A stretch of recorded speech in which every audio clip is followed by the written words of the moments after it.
참 이스라엘 백성들을 향해서 참 어떤 마음을 품고 계셨고 참 끊임없이 반역하는 그 민족들을 향해서 하나님 아버지의 마음이 참 어떠하셨는지, 또 인간의 그 육 가운데 내재되어 있는 참 그 악한 그 본성이 어떠한지를 오늘 복음 말씀을 통해서 저희가 배워보려 합니다. 주님께서 이 모든 말씀의 시간을 주관해 주시고 제 입술이 아닌 오로지 참 아버지의 입술로서 제가 복음을 증거할 수 있도록 주님께서 인도해 주시고 저에게 축복을 더해 주시기 부탁드리옵나이다. 모든 것 살아계신 예수님의 이름으로 기도드렸습니다. 아멘. 네, 형제자매님들 한 달 만에 이렇게 다시 이렇게 앞에서 형제자매님들을 뵐 수 있어서, 또 지훈이를 또 이렇게 앞에서 볼 수 있어서 너무 좋은 것 같습니다. 지난주에 이제 그 김성 형제님께서 제단에 뿌려진 이제 피까지 하셨던 것 같고요.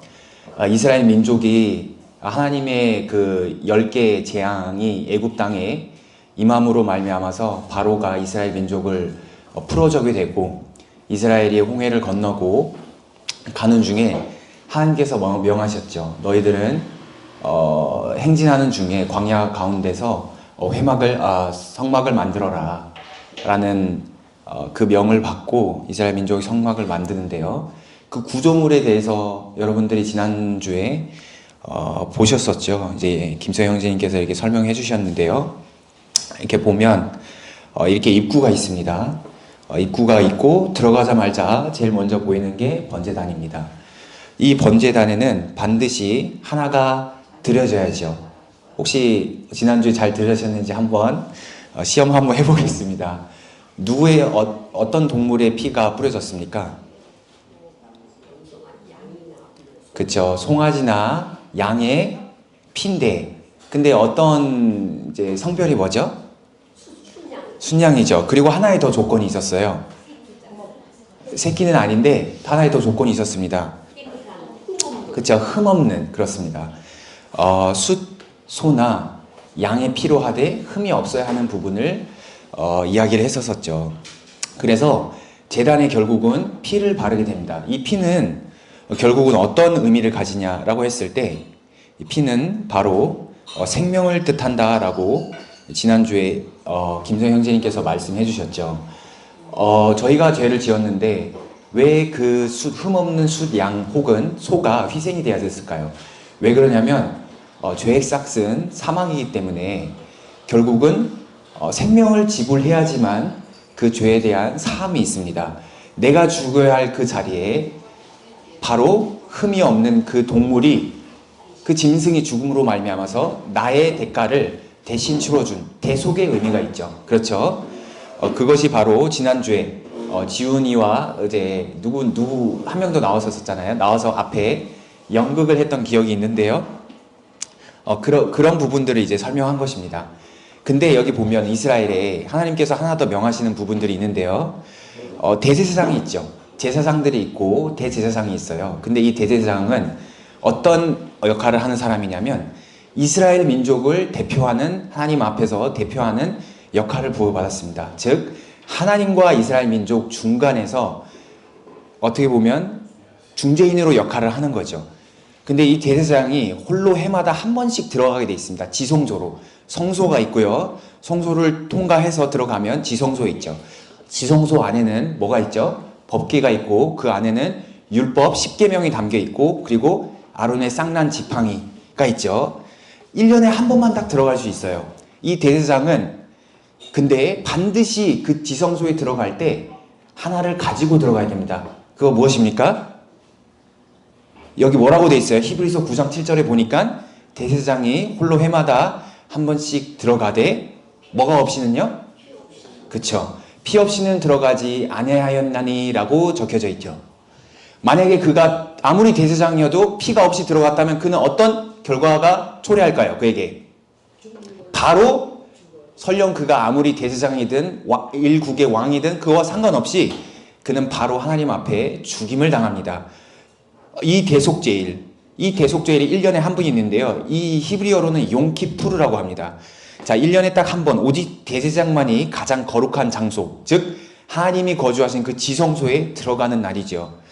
생명은 반드시 지불되어야 하는 것이고 이것은 즉 이건 즉 무슨 뜻이냐면, 죄인이 하나님 앞에 서야 될 때 어떤 대가를 치러야지만 하나님 앞에 나아갈 수 있는 그 조건을 지금 말하고 있습니다. 그것은 뭐냐면, 너가 아무리 선해도 너의 신분, 세상에서 인정받는 너의 모습, 세상에서 인정받는 어떤 정신이라는 어떤 회사에서의 어떤 그 모습 다 필요 없어. 나는 너가 나에게 나아올 때 오직 나에게 피로 나 앞에 서야 돼. 그 말은 뭐냐면, 너 나 앞에 섰을 때 누군가가 너를 위해서 죽어준 그 보증을 가지고 내 앞에 서 라는 이 말을 하나님께서는 히브리서 9장 7절에 통해서 우리에게 지금 말해주고 있는 것입니다. 여기 보면 하나님은 그 광야 가운데 행진하는 그 광야 가운데 이스라엘 민족과 함께 하기를 원하셨습니다. 그렇지만 하나님의 입장에서 봤을 때 이스라엘 민족에게는 육이 있었고 그들은 죄인이었죠. 그렇기 때문에 그들을 위해서 이 성막에서 날마다 그들의 죄를 고백하고 반드시 그 죄를 처리해야 되는 그 과정을 성막 들어가기 전에 행했고, 또 1년에 한 번 대속죄일에는 대제사장이 바로 이스라엘을 대변하여서 1년에 한 번 대속죄일에 그렇게 제사를 드리고 피를 가지고 지성소에 들어갔던 것입니다. 그렇지만 여러분, 여기서 끝나면 얼마나 좋습니까? 이스라엘 민족이 하나님 앞에 회개를 하고 내가 죄를 지었습니다라고 이제 실토를 하고 한 번의 어떤 제사를 통해서 그 만약에 모든 죄가 해결이 된다면 얼마나 좋을까요? 그렇지만 여기 보니까 그렇지 않은 현상들을 지금 봅니다. 사사기 2장 11절에 보니까 이것은 시간을 조금은 뛰어넘었습니다. 저희가 지금 이야기하고 있는 것은 민수기의 지금 성경 구절인데요. 갑자기 사사기는 신명기 후에 사사기 나오잖아요. 사사기니까 이스라엘 민족이 가나안 땅에 들어가고 나서의 반역의 일을 지금 이야기하고 있습니다. 이스라엘 민족들이 하나님께서 약속하신 그 가나안 땅, 젖과 꿀이 흐르는 땅을 약속대로 그들이 물려받고 하나님을 아주 잘 섬기고 그러는 줄 알았는데 보니까 지금 뭘 하고 있냐면, 이스라엘 자손이 이 바알은요, 가나안 그 당대 그 지역에서 섬기던 신의 이름이에요. 바알과 아스타롯. 이 바알은 어떤 신이냐면요, 폭풍과 비와 번개를 주관하는 신이에요. 그때 당시 농경시대였지 않습니까? 오늘날처럼 기술이 발전해가지고 뭐 생산을 하고 공장에서 뭐 생산하는 그런 시대가 아니었습니다. 농경시대였었죠. 내가 심는 만큼, 내가 수고한 만큼, 내가 땀을 흘린 만큼 먹고 사는 시대였습니다. 그렇기 때문에 이 바알신, 풍요의 신은 어떻게 보면 그들의 생계와 직결되어 있는 신이었었죠. 그렇기 때문에 그때 당시 가나안 땅에 거주하던 그 민족들이 믿던 이 바알의 신들을 이스라엘 민족들은 하나님을 버리고 어느덧 그들을 출애굽해서 이끄신 그 하나님을 잃어버리고 그 지역에서 섬기던 그 신, 바알 신을 섬겼던 것입니다. 그리고 하나님을 저버리죠. 자, 우리 인간의 본성에는 어떤 본성이 있습니까? 잊어버리는 본성이 있어요. 근데 또 하나의 본성은 또 어떤 본성이 있냐면요, 내가 지금 눈앞에 보이는 것, 그것을 습관적으로 의지하고 따르려는 습성이 있습니다. 그게 인간입니다. 예를 들어서 이런 이야기가 있죠. 한 원숭이가 그가 하루에 먹을 수 있는 바나나의 양이 10개예요. 근데 하루는 그 주인이, 그 원숭이를 키우던 그 주인이 하루는, 야, 너 원래 5개 나눠서 먹었잖아. 오전에는 너 3개 먹고 오후에 너한테 7개 줄게 라고 말하니까 이 원숭이가 어떻게 했을까요? 막 화를 내면서 주인한테 뭐 하는 거냐고, 나한테 내가 원래 5개를 먹었는데 지금 나한테 3개를 주겠다는 거야? 그러자 주인이 딱 순서를 바꾸죠. 오케이, 그럼 내가 오전에 너한테 7개를 주고 오후에 너한테 3개를 줄게 라고 말하니까 원숭이가 뭐라고 합니까? 막 기뻐하면서 날뛰면서 오케이, 나 그거 너무 좋아 보여 그러면서 오전에 7개를 먹고 오후에 3개를 먹더랍니다. 자, 여기에서 육신의 본성이 잘 나오죠. 육신은 자기가 곧 처하게 될 지금 당장 앞의 것을 염려하고 기뻐하고 그것에 만족하는 습성이 있어요. 이 육신에는. 근데 이스라엘 민족이 분명히 이들의 아버지를 통해서 이들은 들었을 것입니다. 어떻게 하나님께서 그 출애굽 가운데 기적을 행하셔서 그들의 낮에는 구름 기둥과 저녁에는 추우니까 불 기둥으로 그들을 지키셨고, 그들의 옷이 해하지 아니하고 신이 해하지 아니하고 낡지 아니하였던, 그리고 날마다 아침마다 일어나 보니 만나가 그들의 눈앞에 있었던 그 현상, 그리고 바위를 통해서 물을 공급하셨던 그런 일들을 그들의 조상을 통해서 들었을 거예요. 그리고 어떤 세대들은 또 알고 있었을 거고, 어린 나이지만 그런 것들 직접 경험했을 것입니다. 그렇지만 어느덧 그런 과거는 온데간데였고, 지금 당장 그들의 눈에 보이기에 좋은 것, 바알은 보니까 그 땅이 잘 살거든요. 딱 보니까 우리가 믿는 하나님은 아무리 구하고 해도 당장 답장이 없어요. 근데 그 가나안 땅에서 믿었던 그 현지 그 토종 그런 신들을 보니까 너무 화려해 보이고 멋져 보이고 힘이 있어 보이는 겁니다. 그래서 그들이 하나님을 저버리고 그 마음 가운데 육신이 요구하는 어떤 그 풍요 가운데로 그들이 나아가길 원하는 잃어버리죠. 이 육이 바로 그렇습니다. 육은 절대 만족함이 없고, 제가 같이 일하는 이제 분이 계셔가지고 그 분이 이제 이런 이야기를 하세요. 나이가 좀 있으십니다. 50대 이제 중반이시고, 자기 평생에 이렇게 보니 지금은 이제 은퇴를 하셔서 퇴직금을 받고 이렇게 뵀는데, 그분이 이제 어려운 이제 주식 투자를 하고 하면서 어려운 이런 형편이 돼가지고 결국은 퇴직금도 다 당겨 쓰고 휘망퇴직 하셔가지고 돈도 다 당겨 썼는데 지금 대출이 몇 천이 남았다고 합니다. 근데 이제 가만히 보니까 그분의 소망은 어떤 마음이 있냐면 50대 중반이니까 아직까지는 세상에 소망을 가지더라고요. 내가 열심히 해서 뭔가를 하면 다시 일으킬 수 있어 라는 그 의지를 가지고 행하더라는 것이죠. 우리는 그렇습니다. 세상에서 죽도록 두드러 맞고 어떤 강도가 있어요. 그 사람한테 가면 맨날 핍박을 받는 거예요. 그래서 근데 다시 돌이키다가 나 너랑 같이 안 할래 하다가 다시 시간이 지나가면 그걸 까먹어버리고 다시 그 강도에게 가서 내가 그 사람한테서 뭔가를 얻을 수 있는 게 없을까 하는 그 기대를 가집니다. 까먹죠. 거기에서 돌이켜서 새 방법을 택해 나가야 되는 거죠. 근데 인간에게는 그런 지혜가 없다라는 것이죠. 그래서 결국은 그들은 하나님이 아닌, 결국은 사람이 만든 어떤 손으로 만들어진 그 우상을 섬기는 그 늪에 다시 빠지게 되죠. 그리고 그들의 마음에는 지속적으로 하나님으로 말미암아서 오는 은혜, 끊임없이 없는 가운데 하나님을 바라고 그분을 향해서 마음을 향하고 은혜를 구하고 긍휼을 구하는 그 자리에 있고 싶지 않고, 그 마음이 부여하고 싶은 거예요. 항상 있는 자리에. 나 하나님 없이도 괜찮아. 내가 열심히 해서 내가 열심히 벌 거야. 이 위치에 있고 싶더라는 거죠. 이게 바로 이스라엘 민족들의 마음이고 우리 육신의 마음인 것입니다. 이것을 우리는 성경 구조를 통해서 할 수 있는 것이죠. 다시 사사기에 넘어갔는데요. 다시 돌아오겠습니다. 자, 이스라엘 민족이 제2년이 되는, 그러니까 출애굽을 하고 제2년이 되는 그 시기에 12정탐꾼을 가데스 바냐라는, 그러니까 가나안 땅의 입구에 딱 들어서게 되죠. 그래서 각 지파마다 한 명을 대표를 뽑아서 정탐꾼을 보내게 됩니다.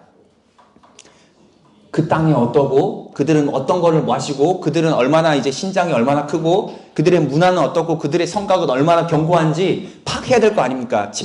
침투를 하려면. 그래서 12정탐을 보내죠. 근데 그 12정탐들이 와가지고 하는 고백입니다. 민수기 13장 31절을 보니까 우리는 도저히 그 백성에게로 갈 수 없습니다 라고 말합니다. 그 백성은 우리보다 어떻다고요? 그렇죠. 더 강합니다. 아니, 딱 보니까 이 민족이 이스라엘 민족보다 훨씬 신장이 큰 거예요. 오늘날도 여러분 잘 보시면 네덜란드 가면 평균 키가 190입니다. 근데 일본 같은 나라는 평균 키가 170 이렇게 되잖아요. 20cm가 딱 채워놔도 엄청 크게 차이 나게 보여요. 근데 그때 당시 이스라엘 민족 노예에서 이제 막 출애굽한 열었을 거예요. 평균 키가 160 후반대였을 것 같습니다. 오늘날 이스라엘 민족들을 보면 막 키가 크고 막 그러지는 않아요. 근데 그들이 봤을 때 아낙 자손 거기 가나안 그 민족들을 보니까 자기들보다 너무 커 보이고 마치 자기들이 그들에 비하면 어떤 것 같다고요? 약소하고 메뚜기와 같은 그런 고백을 하게 되죠. 자, 가데스 바냐에서의 사건이 일어나죠. 그래서 이 12정탐꾼 중에 10명은 어떤 고백을 합니까? 믿음이 없는, 우리는 들어갈 수 없습니다. 우리는 들어가면 끝장날 거예요. 이제 우리 죽을 거예요. 이런 고백을 합니다. 이것이 바로 우리가 지금 처해 있는 현실의 벽이죠. 여러분들은 지금 이 민족처럼 여러분들 앞을 지금 가로막고 있는 그런 어려움이 있습니까? 금전적인 부분? 가만히 생각해보니까 이젠 나는 노동을 제고해서 나는 이제 일어설 수 있는 시간도 지난 것 같아. 나이가 지금 내가 벌써 60, 70인데 노후 걱정, 이런 현실의 벽 있으십니까? 아니면 젊은 사람이면 아직 취직을 못했으면 내가 요즘 시대 보니까 취업하기 쉽지 않다는데 어떻게 먹고 살아야 될까? 이런 벽이 있지 않습니까? 우리가 살아가면서 이스라엘 민족들은 그런 어떤 차원의 한 단계 위에 어떤 벽을 넘긴 겁니다. 이제까지 막 돌아다니면서 하나님께서 약속하신 그 땅에 딱 들어가 봤는데 하나님이 모든 길을 다 닦아서 어서 오십시오 하면서 그럴 줄 알았는데 딱 보니까 엄청 건장한, 키가 엄청 크고 강한 그런 사람들이 지키고 있는 거예요. 이거 뭐야? 이럴 바에 내가 왜 출애굽했을까? 차라리 내가 애굽 땅이나 그 광야에서 내가 죽었으면 얼마나 좋았을까? 이런 고백, 이런 원망을 하게 되죠. 그들과 함께 동행하시는 일마누엘의 하나님은 온데간데없고 그들 마음 가운데는 절망, 죽음, 실망, 이것으로 가득 차게 되는 거죠. 그런데 여러분, 놀라운 것은 무엇이냐면 그 10정탐꾼들은 믿음이 없음을 고백했습니다. 똑같은 걸 봤어요. 이 12정탐꾼 중에 10정탐꾼들이 고백하는 것과 이 두 정탐꾼 누굽니까? 여호수아와 갈렙입니다. 여호수아는 어느 지파를 대표하죠? 에브라임 지파를 대표하고 눈의 아들 여호수아. 그리고 갈렙은 어느 지파를 대표했습니까? 유다 지파를 대표했죠. 이 둘은 고백하는 게 다릅니다. 이들은 뭐라고 합니까? 함께 같이 읽어볼까요? 자, 올라갑시다. 올라가서 그 땅을 점령합시다. 우리는 반드시 그 땅을 점령할 수 있습니다. 자, 점령할 수 있습니다가 아니라 앞에 어떤 조건이 붙어요? 반드시. 자, 봐봐요. 지금 이들이 본 것은 똑같은 현상을 봤습니다. 근데 이 둘은 고백하는 게 너무 다르잖아요. 직전에 보니까 우린 도저히 그 백성에게로 갈 수 없습니다. 그 백성은 우리보다 너무 강합니다. 우리는 그들과 싸는 즉시 우리는 죽게 될 거예요. 라고 10명은 고백했지만 이 둘은 어떤 고백을 합니까? 우리는 나아가야 합니다. 하나님께서 약속으로 주기로 한 젖과 꿀이 흐르는 그 가나안 땅으로 우리는 나아가야 하고 올라갑시다. 땅을 점령합시다. 반드시 그 땅을 점령할 수 있습니다. 라고 믿음의 고백을 하게 되죠.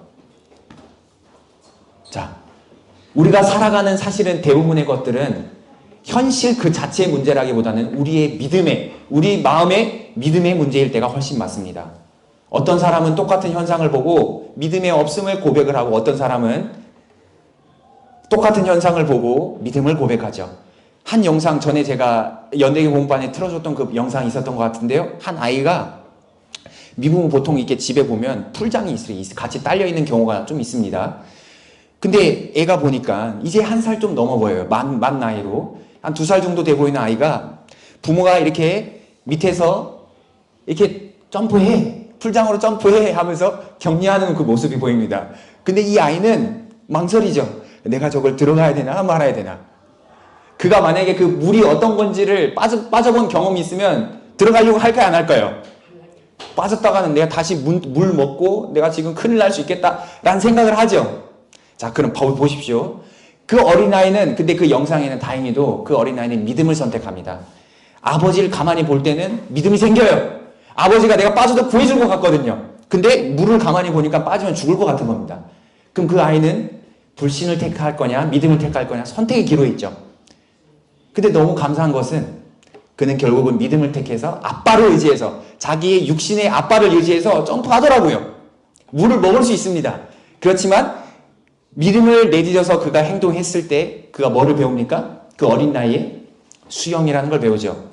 자, 이 이스라엘 민족들도 지금 이 믿음을 선택을 할 것이냐 아니면 불신을 선택할 것이냐의 기로에 지금 서 있습니다. 근데 불행하게도 이스라엘 민족은 어떤 선택을 합니까? 그 이야기를 10명의 정탐꾼을 딱 이야기를 듣자 민수기 14장 1절부터 5절까지 쫙 이렇게 나와 있습니다. 이들이 어떻게 했다고요? 밤새도록 통곡을 하면서 웁니다. 너무 안타깝지 않습니까?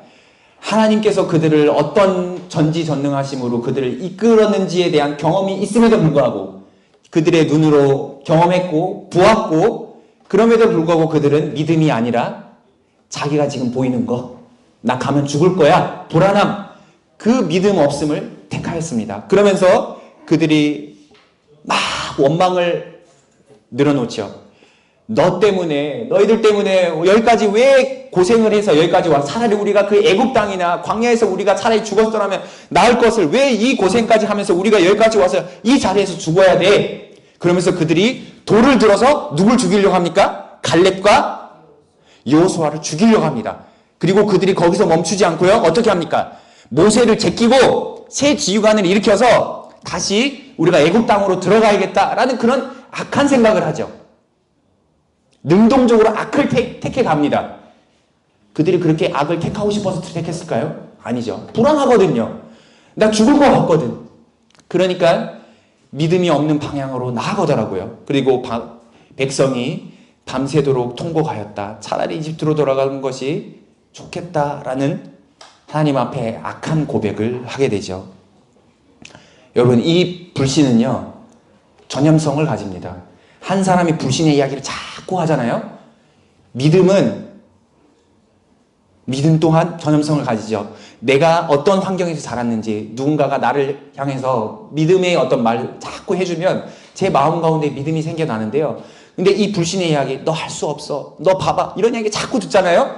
똑같은 아이인데 부모에게서부터 어릴 때부터 격려와 믿음의 소리를 듣는 아이들과 불신의 이야기를 들은 아이들의 결과는 너무나도 다릅니다. 그 10명의 그 이야기에 주목을 해서 믿음의 소리가 없었던 건 아니셨습니다. 그렇지만 그들은 믿음의 소리를, 그 소리를 차단해버리고 믿음이 없는 그 불신의 소리를 듣고 그들의 마음을 죽음을 향해 가죠. 자, 이것은 사실 이 이스라엘의 이 현상은요, 다른 누구의 현상이 아니라 제 개개인, 여기 계신 한 분 한 분의 모습입니다.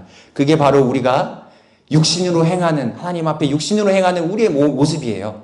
그것을 깨닫기를 바라시는 거죠. 하나님은 이 성경 구절을 통해서요. 그런데 하나님께서 깜깜이 보니까 이 백성들이 얼마나 악합니까? 내가 그들을 위해서 은혜를 입혀서 참 그들에게 베풀었던 은혜는 참 축복은 온데간데 없고 이 약속은 온데간데 없고 그들 마음 가운데 자기 생각으로 가득한 이스라엘 민족을 보니 하나님 마음 가운데 분노가 일어나는 겁니다. 그래서 그들을 향해서 심판을 예고하시죠. 이제 너희는 그 땅으로 들어가지 못할 것이다. 너희 시체는 어디에서요? 쓰러진다고요? 바로 이 광야에서 쓰러질 것을 말하고 있습니다. 민수기 14장 30절. 여러분, 이 시점부터 38년이라는 고생의 시간이 시작이 됩니다. 하나님은 어떤 우리 인생 가운데 심판을 딱 시험해 보시죠. 우리 마음을. 하나님의 말씀을 붙들고 있고 그분의 약속을 붙드는지 아니면 이 형편 가운데 내가 보고 있는 거는 여전히 내 연약함, 내 부족함, 어떤 걸 선택할지 우리 마음을 들여다보십니다. 그럴 때 우리가 하나님의 말씀, 그분의 약속, 그분의 은혜가 아닌 우리가 보기 선한 것, 우리가 보기 좋은 것, 그것을 따라가서 선택했을 때 그때 바로 고난이라는 것을 통해서 하나님께서는 우리 마음을 갈라놓으시죠. 이스라엘은 이 시점으로부터 38년이라는 세월을 광야에서 보내게 됩니다. 그런데 쓰러지지 않고 들어간 두 사람이 있죠. 누구십니까? 세대가 갈아지지, 한번 엎어집니다.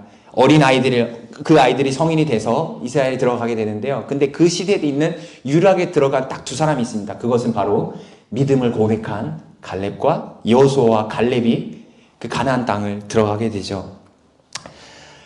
자, 근데 이들이 하나님을 향해서 원망의 소리가 단순히 내가 죽여야겠다, 가나안 땅에서 그 아낙 자손들을 봤을 때 참 그들의 건장함과 그들이 참 얼마나 강한지를 봤을 때 참 여호수아와 갈렙을 죽이는 것만으로 끝나지 않습니다. 이들은 맨날 똑같은 음식 먹거든요.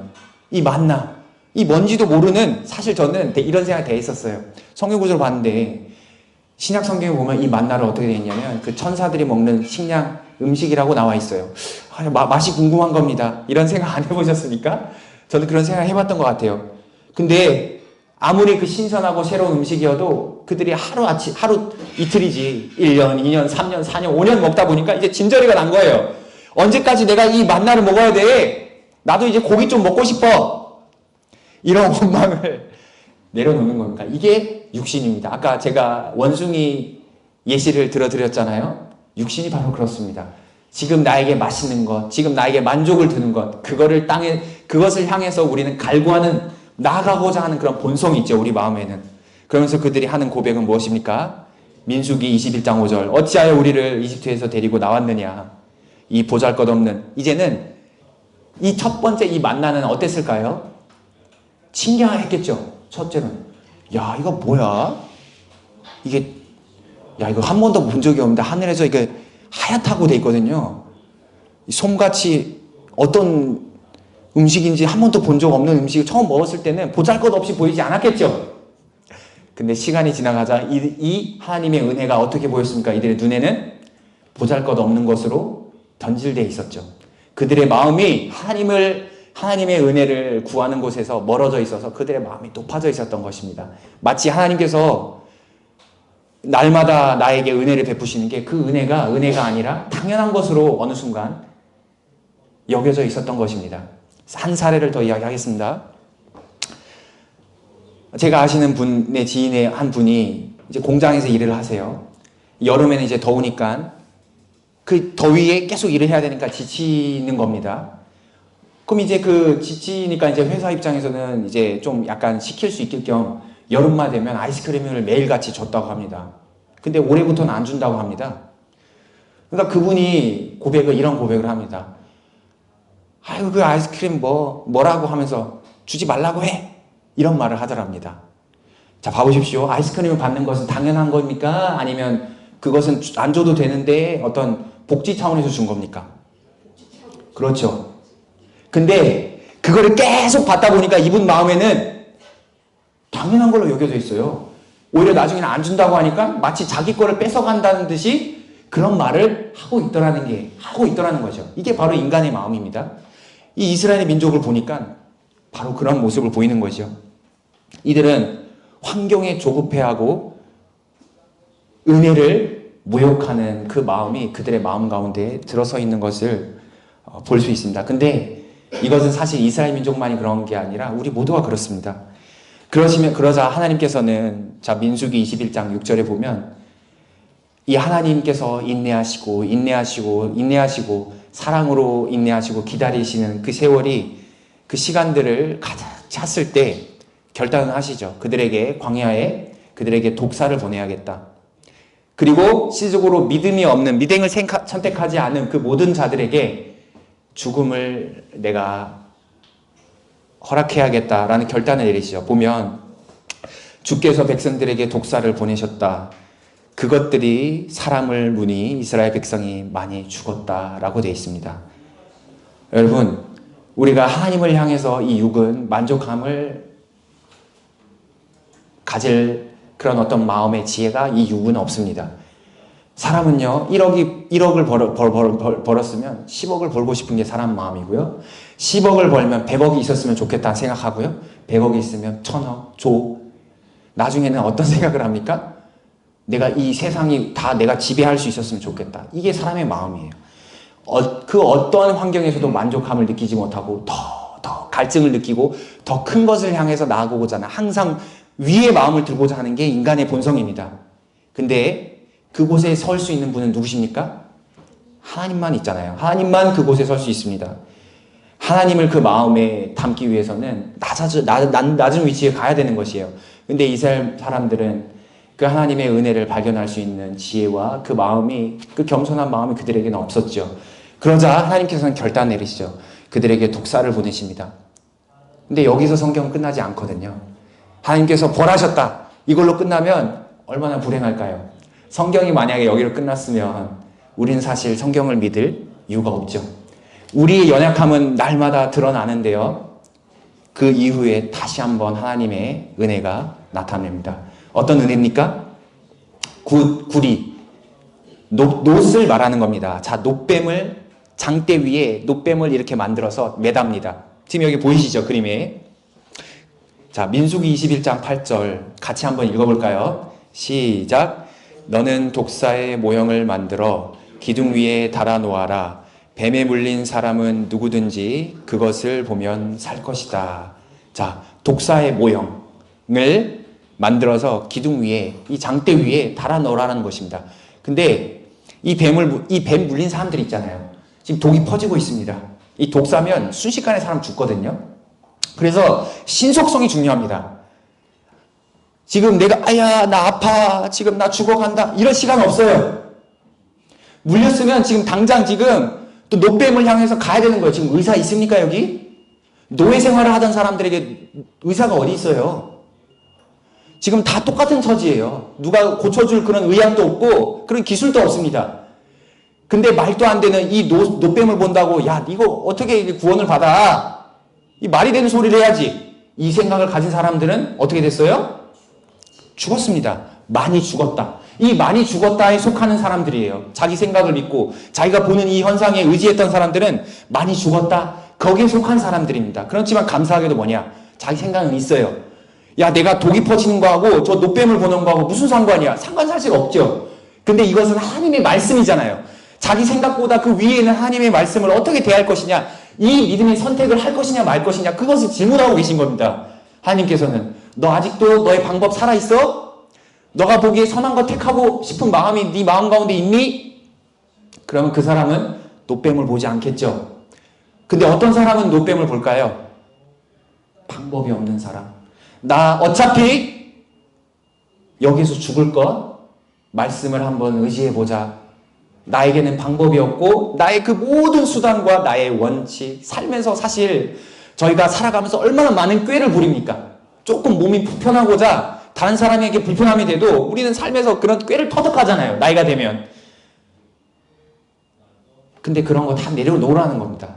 하나님 말씀 앞에. 그리고 뭘 쳐다보라고요?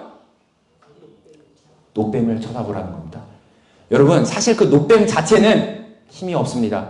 노뱀에 왜 구원의 능력이 있습니까? 그것은 바로 하나님의 말씀, 하나님의 명령이, 하나님의 진리의 말씀이 그 노뱀과 같이 함께 장대에 매달려 있기 때문에 너가 그 하나님의 말씀을 의지해서 그것을 순종해서 너가 나아갈 때 내가 너에게 그 노뱀이 그 생명을 주는 게 아니라 하나님의 그 능력이 전지전능하심이 생명을 부여하겠다 이 말인 겁니다 지금.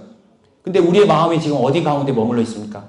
여전히 세상을 향해서 내가 조금 야 나 돈 많으니까 내가 돈을 지불해서 의사 아주 명인에게 가가지고 내가 이 독사의 이 문제를 해결해야겠다. 여러분 여전히 그런 마음입니까? 그러면 그 사람은 너무 늦어요. 그렇게 되기 전에 죽습니다. 그에게 유일한 구원의 방법은 바로 하나님의 그 말씀에 순종하는 것이요.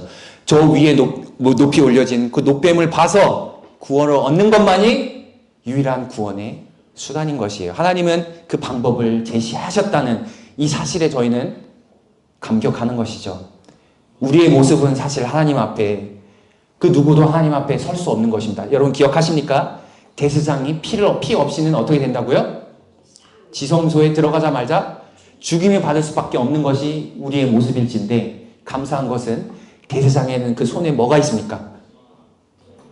피가 있습니다. 그리고 이스라엘 민족들에게는 그들에게는 뭐가 있습니까? 바로 자기 대신 장대에 지금 매달려서 죽은 지금 독사를 볼 수 있는 구원의 방법이 있는 거예요. 그러면 우리가 그 구원의 방법을 택해야 되지 않을까요? 믿음을 택해서 나아가는 것이죠. 여러분 여기 보면 얼굴을 가만히 보십시오. 어떤 사람은 지금 여기 보니까 지금 무슨 생각을 하고 있는 것 같습니까? 이 사람 지금? 뭐야 저 말도 안 되는 소리를 하고 있어 하면서 무시하고 있는 마음을 갖고 있는 것 같고요. 이 엄마는 방법이 없어요. 지금 내 아들이 지금 물렸는데 자기는 못 보더라도 지금 이 애기는 보면 좋겠으니까 지금 막 애기를 막 보게 하잖아요. 그리고 이 사람은 어떻게 하고 있습니까? 야 저거 봐 나 혼자만 보기 그러니까 주변에 있는 사람들한테 하나님께서 명령하신 것을 격려하고 있습니다. 볼 것을. 다른 사람은 지금 시련에 빠져가지고 누군가는 그 현실에 그냥 머물러 있는 사람도 있고요. 반응이 각기 다르죠. 여러분들은 어떤 선택을 하실 겁니까? 여전히 내가 보기에 야 그 무슨 노뱀 그 무슨 나라도 만들 수 있겠다. 그게 나를 살 것 같으면 나도 그냥 만들어서 내가 하지. 이런 마음이십니까? 아니면 그 말씀 앞에서 여러분들은 순종하고 자기의 마음을 꺾고 말씀에 순종하길 바라십니까? 자, 이것은 모두가 하나님께서 그 선택권을 여러분들에게 할 수 있는 자유를 주셨습니다. 자, 근데 놀라운 사실이 일어나죠. 여기 민수기 21장 9절에 보니까 쳐다본즉 살아나니라 라고 돼 있죠.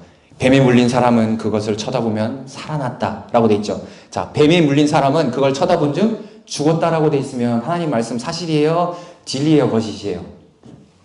거짓이죠. 근데 쳐다본즉 어떻게 됐다고요? 살아났다고 합니다. 그렇습니다. 여러분, 저희의 생각은요, 항상 내 유익, 내가 좀 더 먹고 살고, 내가 좀 더 부유하고, 모든 방법을 다 써봐요. 이것도 해보고, 저것도 해보고, 다 해봐요. 근데 안 되잖아요. 그럴 때 비로소 구원자를 찾습니다.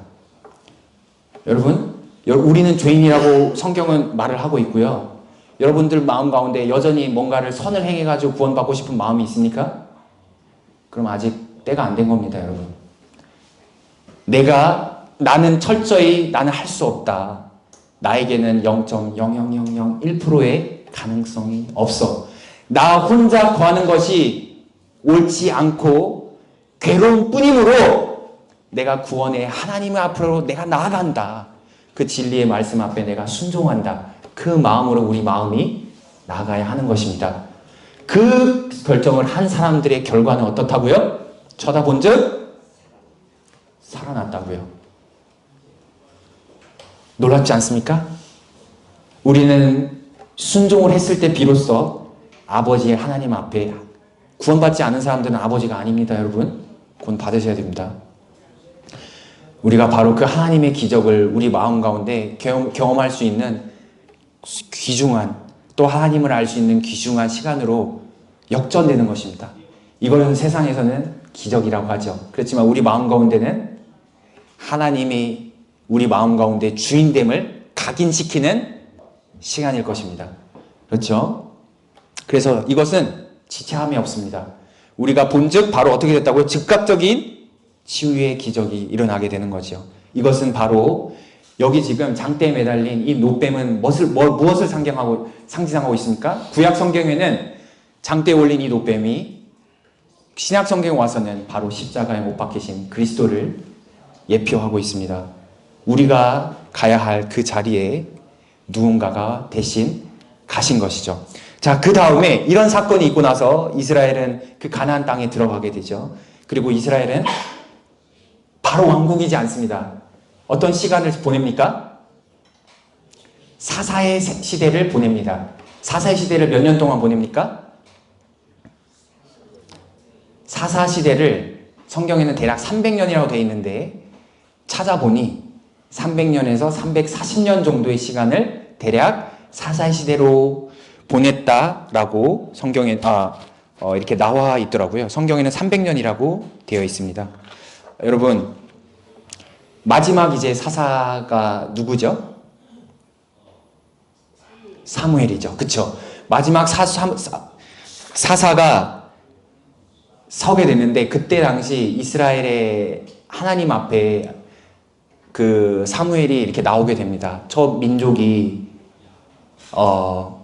이제는 더 이상 사사가 아니라 하나님의 말씀을 듣고 대언하는 어떤 사사가 아니라 영어로는 이제 judge라고 되어 있거든요. 재판관, 심판관 뭐 이런 뜻입니다. 이제는 하나님이 세운 어떤 그 사람이 아니라 왕을 요구합니다. 그러자 하나님께서 사무엘에게 하는 말이 있죠. 무슨 말을 하냐면 사무엘상 8장 6절 7절에 이렇게 보면 이렇게 나와 있습니다. 제가 말씀을 읽을 테니 잘 들어보세요. 우리에게 왕을 주어 우리를 다스리게 하라 했을 때에 사무엘이 그것을 기뻐하지 아니하여 여호와께 기도하매 라고 되어 있습니다. 우리에게 무엇을 달라고요? 왕을 달라. 근데 사무엘이 그걸 들으니 마음에 기쁨이 되지 않은 겁니다. 왜 이 이스라엘 민족은 하나님으로 만족하지 아니하고 하나님의 말씀을 듣는 것을 만족하지 아니하고 왜 이들은 또 그들을 다스릴 또 다른 왕을 요구할까? 기쁘지 않은 것입니다. 그러니까 이 평안하지 않은 마음을 가지고 사람 앞에 나갑니까? 사무엘은? 그러지 않습니다. 누구 앞에 나가지요? 하나님 앞에, 여호와 하나님 앞에 나갑니다. 그러면서 그가 뭐라고 말합니까? 여호와께서 사무엘에게 이르시되 백성이 내게 한 말을 다 들으라. 너 그렇게 하지 마! 라고 하나님은 말씀하시지 않습니다. 다 들으라. 이는 그들이 너를 바람이 아니요 나를 버려 버림이 아니요 너를 버림이 아니요 나를 버려 자기들의 왕이 되지 못하게 함이다. 결국 그들이 왕을 요구하는 것은 그들이 너를 버린 것이 아니라 나를 버린 것이다. 그들 마음 가운데는 나를 두기 싫어하기 때문에 그들이 보기 좋은 것, 그들이 봤을 때 자기를 지도해 줄 수 있는 강력한 리더, 이것을 바라는 것이다. 하나님은 그 마음의 중심을 꿰뚫어 보셨죠. 그리고 사사기 21장 25절에 보면요, 이렇게 되어 있습니다. 그때 이스라엘의 왕이 없으므로 사람이 각기 자기 소견에 옳은 대로 행하였다. 그때 당시 이스라엘에 왕이 없음으로 말미암아서 사람들은 많은 일들이 있을 거 아니에요. 한국에는 입법부가 있고 행정부가 있고, 그리고 또 어떤 부서가 있습니까? 부가 있습니까? 사법부가 있죠. 우리는 기준이 있어요. 대한민국의 법. 우리가 보기에 좋은 거 이거 아니고요. 법에 딱 저울에 이렇게 대봐서 조금이라도 잘못에 기울어지면 그것은 잘못한 거죠. 기준이 있다는 것입니다. 근데 이스라엘 민족에게는 그런 기준이 없어요. 원래 그 기준은 하나님이었는데 그들 마음 가운데 왕이신 하나님이 세워져 있지 않으니 그들은 자기가 보기에 옳은 것. 항상 우리는 정치를 보면서 이런 고백하잖아요. 내로남불. 내가 하면 로맨스고 남이 하면 불륜이다. 이런 고백을 하지 않습니까? 사람이 그렇습니다. 내가 한 것은 좀 미화하려고 하고 다른 사람이 하는 것은 깎아내리려고 하는 것이 사람의 본성이지 않습니까? 그러니까 법이 필요한 거고요. 우리 마음 가운데도 법이 필요한데요. 근데 성경이 말하고 있는 법은 인간의 법이 아니죠. 우리 마음 가운데 율법, 하나님을 사랑하고 하나님을 바라는 그 법, 생명의 법이 우리 마음 가운데 있을 것을 지금 하나님은 요구를 하시지만 이스라엘 민족들은 보니 하나님을 기뻐하고 하나님을 찬양하고 하나님으로 말미암아서 여호와 하나님으로 말미암아서만 만족하는 마음을 상실한 채 그들은 사사시대를 거쳐서 왕을 요구하게 되는, 그래서 초대왕, 이름이 뭐죠? 이스라엘 초대왕, 그렇죠, 사울. 베냐민 지파에서 딱 봤을 때 그 용모가 참 수려했던 것 같습니다. 사람들이 보기에 야, 저 정도면 왕이 될 수 있지. 그런 사람을 초대왕으로 세웁니다. 자, 사사시대를 보면 반복되는 타락의 굴레가 또 다시 나오죠. 여기 보면 그들은 이렇게 주를 버리고 바알과 아스타롯을 섬겼다. 아까 제가 말씀을 드렸죠. 바알은 어떤 신이라고요? 그렇죠. 풍요를 상징하고요. 폭풍과 비 그리고 번개를 주관하는 신이에요. 그러니까 농경사회에서는 어떻게 보면 절대적인 그들이 먹고 사는 거와 바로 직접적으로 관계가 돼 있는 이 바알신. 여기에 근데 옆에 보면 아스타롯이라고 나와 있잖아요. 당대 아스타롯은 보통 이 바알의 아내 혹은 배우자로 많이 표현이 됩니다. 여인이죠. 그렇죠? 근데 이 아스타롯은 이제 풍요와 이제 전쟁을 관장하는 이제 그런 신이라고 합니다. 이 아스타롯도. 근데 이스라엘 민족이 거기 가서 하나님을 잃어버리고 거기 그 지역에서 참 이렇게 섬기는 바알과 아스타롯을 섬기는 이런 타락함이 다시 발견이 되는 것이죠. 이 타락은 무엇일까요? 훔치는 거요? 누군가를 때리는 거, 살인하는 거, 간음하는 거, 이게 타락입니까? 아니죠. 타락의 근본은요, 영광스러운 그 하나님, 그 의로우신 하나님을 떠나서 그 방향을 하나님을 향해서 하나님을 바라는 곳에 틀어서 하나님을 향해 등을 보이는 그 방향이, 목적이 세상을 향하는 것, 그게 근본적인 타락, 그 죄의 본성입니다. 이스라엘은 결국은 다시 한번 징계를 하게 되죠. 종살이를 하게 됩니다. 당대의 강대국이었던 바벨로니아의 포로로 잡혀가게 되고요. 또 다시 부르짖음, 그들이 회개를 하게 되고 다시 회복이라는 시간이 또 옵니다. 70년 후에 그들이 다시 돌아오게 되죠. 바벨론 땅에서. 그렇죠? 고레스가 다시 그 성전을 중건하게 되는 데 있어서 고레스가 그걸 명을 하죠. 이런 구원, 하나님 그들이 배반을 하고요. 종살이를 하고 고통의 시간을 겪고 다시 한번 하나님 앞에 울부짖고 구원하고 또 배반하고 종살이하고 회개하고 구원합니까? 이 굴레가 계속 반복이 됩니다. 자, 이제 이 굴레 이제 끝장내야 되지 않겠습니까, 여러분? 이거 사람이 이렇게 하고 싶어서 하는 게 아닙니다. 육이 그래요. 여러분, 오뚜기 딱 세워 넣어보잖아요. 그냥 갖다 던져보세요. 어떻습니까, 오뚜기? 또 일어납니다. 막 물에 갖다 버려보세요. 어떻습니까? 쓰러진 채 이렇게 있습니까? 다시 일어납니다. 이게 바로 육이에요. 이제 이 육을 유일한 방법, 죽이는 것입니다. 죽음 가운데로 나아가야지만 이걸 끝낼 수 있어요. 이 굴레 사실 이스라엘 민족의 굴레가 아니라 저희가 육으로 살아가잖아요. 계속 그래요. 여기 앞에 계신 지금 지훈님 배반해 본 적 있어요, 없어요? 잘 생각해 보십시오. 부모님 말 안 들어서 부모님을 향해서 억울한 마음, 부모님을 미워하는 이런 마음 품어본 적 있습니까, 없습니까? 있죠? 그럼 마음이 뒤숭숭해요.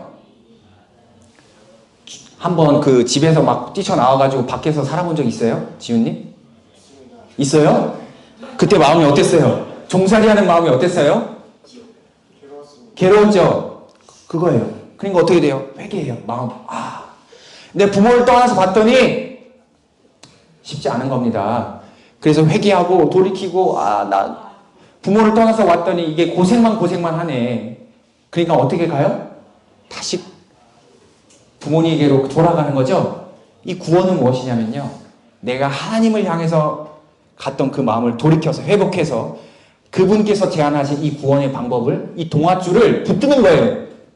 내가 뭐 열심히 사는 거 그거 아닙니다. 그분께서 허락하신 이 동아줄, 이 구원의 이 밧줄을 붙드는 게 바로 회개에서 구원으로 넘어가는 것입니다. 자, 이제 이 굴레를 이제 우리는 끝내야 될 때가 왔습니다. 자, 약탈자의 손에 넘겨진 이스라엘이죠. 주께서 손으로 그들을 쳐서 재앙을 내리셨으므로 그들은 무척 괴로웠다. 사사기 2장 15절에 보니까 이스라엘은 끊임없이 그 굴레에서 헤어나지 못한 채 하나님을 배반하고 또다시 어려움 가운데 처하고 회개하고 구원 가운데 이르는 이것을 끊임없이 반복하게 됩니다.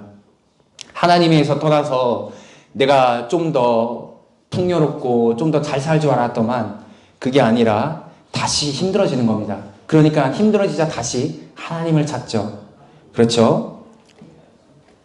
근데 하나님께서는 동일하게 징계를 내리시고 감사한 것은 마치 하나님이 그 이스라엘 민족을 향해서 참 놋뱀을 제시하셨던 것처럼, 장대 위에 놋뱀을 제시했던 것처럼 하나님께서는 항상 거기서 빠져나올 방법을, 하나님께서는 은혜의 마음을 품고 계시다는 사실이 얼마나 감사합니까? 자, 이게 사사기 2장 10중절에 보면 여호와께서 사사라고 부르는 지도자들을 세우셨습니다. 이 지도자들은 약탈자로부터 이스라엘을 구해 주었습니다. 하나님의 말씀이 사사로부터 이스라엘에게 임했고요. 이것에 대한 하나님께서 요구하시는 것은 그 어떤 것도 아니고 순종이었어요. 내 말 들을 때는 여러분 적당히 들으면 안 돼요. 내 생각 조금 가지고 있고 이것도 하고 저것도 하고, 이건 뭐예요? 우리가 관계에서 만약에 그렇게 하잖아요. 그럼 그것은 불륜이죠. 내가 아내가 있는데 한쪽 다리는 아내에게 두고 있고 한쪽 다리는 다 상간녀에게 두고 있으면 그건 뭐예요? 그건 악한 겁니다. 너가 상간녀에게 가든지 아니면 아내를 택하든지 둘 중에 하나밖에 없습니다. 여러분, 우리의 마음이 하나님을 향하든지 아니면 그냥 세상을 향하세요. 그 중간은 없는 겁니다. 회색지대 없습니다. 우리는 하나님의 마음 앞에 우리 생각을 다 내려놓고 타협함 없이 온전히 그분의 말씀 앞에 참 우리 생각을 내려놓고 순종으로 나가야 하는 것이죠. 이스라엘 민족이 아까 제가 말씀드렸습니다. 보이지 않는 왕 대신 인간 왕. 보이지 않는 왕은 여기 누구십니까? 여호와 하나님을 말하고 있죠. 보이지 않는 추상적인 구해도 실질적으로 보이지 않는, 가시적이지 않는 그런 하나님 알고 인간의 왕을 나에게 다오 라고 고백을 하죠. 우리에게 왕을 세워주소서, 왕이 우리를 다스리게 하여 주시옵소서 하면서 그들은 다시 하나님을 반역해서 그들이 인간에 의지할 피난처를 찾죠.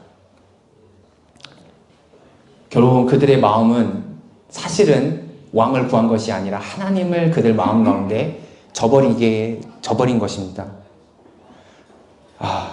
여기에 나옵니다. 이스라엘의 첫 번째 왕 사울이 나오죠. 자, 육신적인 기준을 우리는 뭔가를 갖추려고 하는 마음이 있습니다. 사울은 봤을 때 용모가 수려했고요. 그는 다른 사람이 딱 보니 멋진 사람이었어요. 인간적인 기준에서 봤을 때. 그런 사람을 우리는 쫓고 그런 것들을 우리는 취하길 원하고 소유하길 원하죠. 근데 하나님의 방법은 그게 아닙니다. 하나님의 마음에 합한 자 다윗이 나와요. 2대 왕 사울이 저물고요. 하나님의 그 마음에 합한 자는 이 다윗입니다. 이 다윗이 누군지 아시나요, 여러분? 그쵸? 이새의 아들인데 목동이었어요. 그쵸? 근데 보잘것없는 막내 아들이었습니다. 장자도 아니고 막내 아들이었어요. 목동 출신이었죠. 자, 목동의 출신, 이거 얼마나 비참한지, 이 몽골에 가보면 압니다, 여러분. 목동은요, 집이 없어요. 몽골 사람들이 보면 우리 몽골 텐트라는 용어 있잖아요. 걸어가서 적정한 장소를 찾습니다. 거기가 자는 장소입니다. 밤낮 더위와 추위에 시달려야 돼요.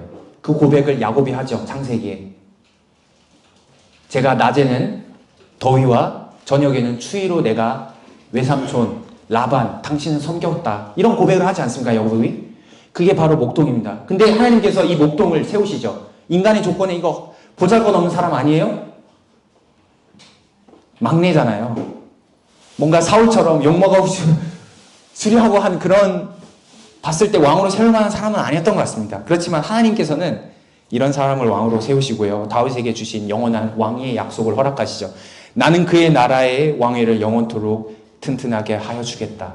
이것은요, 우리의 어떤 조건에서 나오는 것이 아니라 하나님의 주권적인 선택으로 말미암아서 임한 그 말씀입니다. 다윗의 조건이 아니라 다윗은 왜 그랬을까요? 다윗은 하나님을 의지하는 사람이었거든요. 형편 가운데서 만약에 어떤 사자와 곰이 양떼를 죽이려 달라들면 그는 믿음으로 그들의 입을 찢어 발겨 죽였습니다. 그리고 골리앗 앞에 섰을 때 그는 만군의 여호와의 이름을 의지해서 골리앗과 맞섰습니다. 그는 하나님 외에 사실 아무것도 없는 사람이었어요. 그 사람을 하나님께서는 왕으로 세우셨습니다. 자, 여러분들 오늘 많은 이야기를 했습니다. 노뱀, 장대에 달린 노뱀 이야기를 했었고요. 대제사장이 성막 지성소에 들어갈 때 피를 가지고 들어가야 된다는 것을 저희는 오늘 배웠습니다. 여러분들이 죄인이라는 것을 시인하신다면 그거 해결해야 됩니다. 해결하지 않잖아요? 80년, 90년, 100년 후에 멸망, 영원한 죽음, 심판이 기다리고 있습니다. 그걸 해결해야지만 우리가 하나님의 나라에 그분과 함께 갈 수 있는데, 우리는 그분의 자녀로 원래 창조되었지만 우리는 지금 죽을 수밖에 없는 지금 죄 가운데 빠져 있잖아요. 그럼 그 문제 해결해야 되지 않겠습니까? 그러려면 여러분들은 여러분 손에 피가 담겨 있어야 되고, 여러분들은 그 믿음의 그 대상, 그 노뱀을 여러분들은 바라봐야 하는 것이죠. 여러분들에게 그 피는 무엇입니까?